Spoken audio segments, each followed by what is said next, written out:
మాచర్ల మాజీ ఎమ్మెల్యే పిన్నెల రామకృష్ణారెడ్డి ముందస్తు బెయిల్ ఇవాల్టితో ముగియనుంది.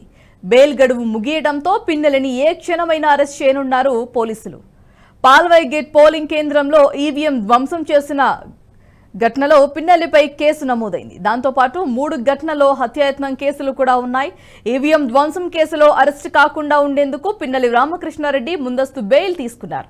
ఓట్ల లెక్కింపు పూర్తయ్యే వరకు పిన్నెలని అరెస్ట్ చేయవద్దని హైకోర్టు ఆదేశించింది.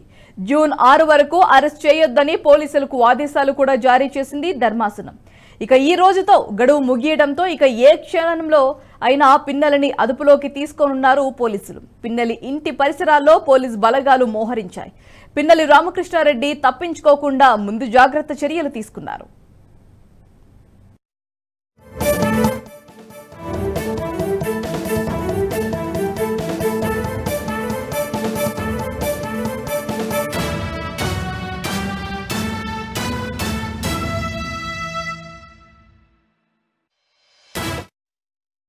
ఈ వీడియో మీకు నచ్చినట్టయితే లైక్ చేయండి, 10 మందికి షేర్ చేయండి. అలాగే కామెంట్ల రూపంలో మీ అభిప్రాయాలను మాతో పంచుకోండి. Nationalist hub group of channels ను సబ్స్క్రైబ్ చేసుకుని తెలుగునాట జాతీయవాద జర్నలిజాన్ని ప్రోత్సహించండి. ఈ వీడియో కింద ఉన్న బెల్ ఐకాన్ పై క్లిక్ చేయడం మర్చిపోవద్దు.